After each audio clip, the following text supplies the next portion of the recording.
Okay. Naisip mo na ba yung pakiramdam na parang nasa home straight ka na? Alam mo yun, malapit na sa finish line. Pero paano kung ang tunay na pagbabago pala, hindi yung pagtawid mo dun sa linya, kundi yung pagka-realize mo na, teka, dito pa lang pala magsisimula yung bago. Oo, yun mismo. Yun yung parang puso nung mga pinag-uusapan natin based sa sources. Tinitignan natin yung cruise, hindi lang bilang, alam mo na, event lang sa history, Wait. kundi parang isang threshold, isang pasukan, kumbaga. Papasok ka sa isang buhay na may ibang klase ng kahulugan, ibang katatagan, lalo na ngayon, di ba? Ang gulo ng mundo eh. Tama. At yung layunin natin dito, hindi lang i-report yung nabasa, kundi tingnan talaga natin kung paanong itong perspective na to, itong mula sa cruise, nagbibigay ng alternatibo. Alternatibo sa, sa pagod at pressure na halos lahat tayo nararamdaman sa paghabol, di ba? Okay, sige, simulan natin dun sa una. Yung cruise daw, wakas ng pagsisikap, pero simula ng buhay. Paano yon?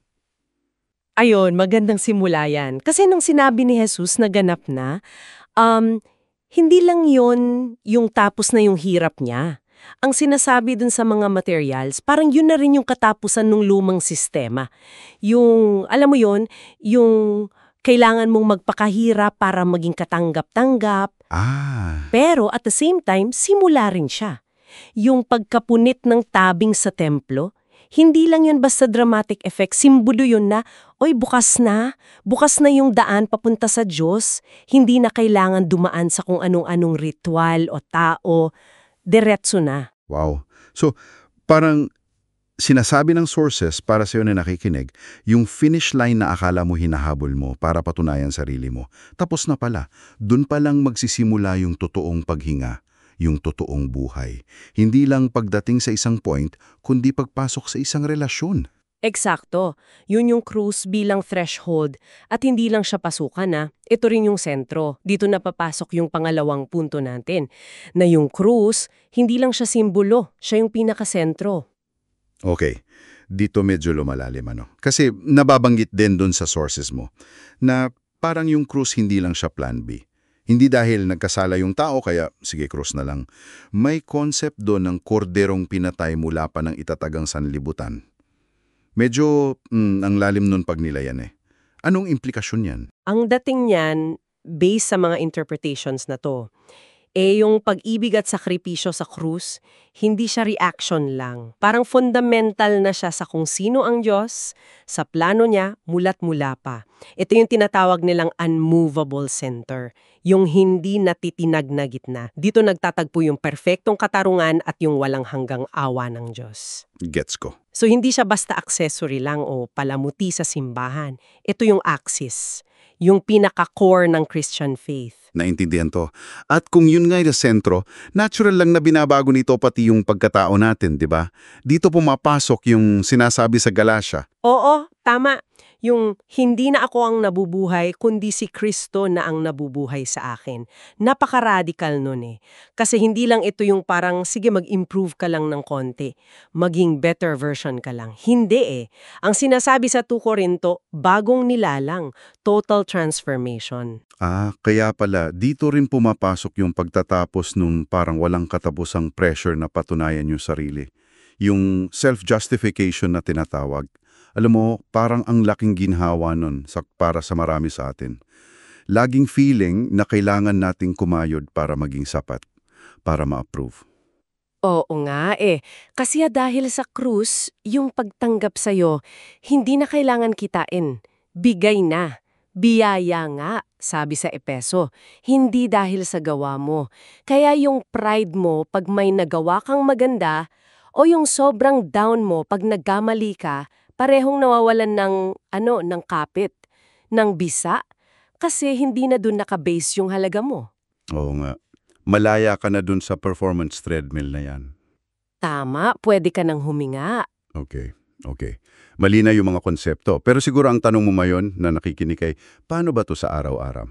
Paano isinasabuhay yung pamumuhay mula sa krus? Hindi lang, alam mo yung tungkol dito. Ginamit mo lang pang take off tapos iiwan mo na. Para siyang lodestone, yung bato balani. Patuloy na humihila sa'yo pabalik sa sentro. Patuloy na gabay. Lodestone, okay.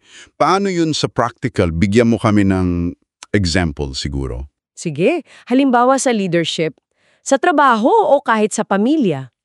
Kung yung krus, ang sentro mo, hindi na yung goal mo umangat ka lang para sa sarili mo. Hindi na power play. Nagiging serbisyo siya. Paglilingkod, pagyuko, parang si Kristo, di ba? Hinugasan niya paan ng mga alagad niya. Yung mother niya, self-giving. Okay. So nag-iiba yung motibo pati yung paraan.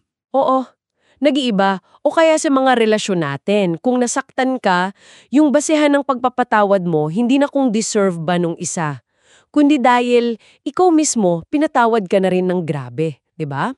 So nagiging mas mapagbigay ka sa biyaya. So mali yung akala na pag namumuhi mula sa krus, parang aalis ka na sa mundo, magiging sobrang spiritual na detached. Hindi. Actually, mas engaged ka pa nga . Pero yung pinanggagalingan mo, iba na. Yung kapangyarihan mo, yung pag-ibig mo, hindi na galang sa sarili mong effort, dumadaloy mula sa krus. Okay, gets ko. Ibang klase. Ganun na nga, pakikilahok pa rin, pero may bagong sentro, bagong lakas at bagong pag-ibig. Ang ganda. So, para i-wrap up natin para sa na sumusubaybay, based dito sa mga sources, yung cross hindi lang siya event, hindi lang simbolo. Ito yung central na katotohanan na nagpapalaya sa atin dun sa walang katapusang, pagpupunyagi na patunayan ang sarili. Ito yung wakas ng luma at simula ng totoong buhay. Buhay na nakatanim sa biyaya. Oo. At ito'y isang imbitasyon. Hindi lang one-time decision, kundi araw-araw na pamumuhay mula sa krus. Kaya siguro, yun na rin. Yun na rin yung iiwan nating tanong sa iyo, no? Isang bagay na pwede mong pagnilayan. Sige, eto, kung yung krus hindi lang siya picture sa pader o alaala ng nakaraan, kundi buhay na sentro at gabay mo ngayon sa kasalukuyan mo, paano nito pwedeng baguhin yung mga desisyon mo bukas? Yung pagtingin mo sa sarili mo pag pumapalpak ka o kahit pag successful ka? Ano kaya yung isang bagay, siguro isang takot, isang pride, isang lumang mindset na parang kailangan mong bitawan at sabihing, okay, ito, ipapakuko to kasama ni Kristo para mabigyang daan yung bagong buhay na alok niya. Ano yun para sa'yo ngayon?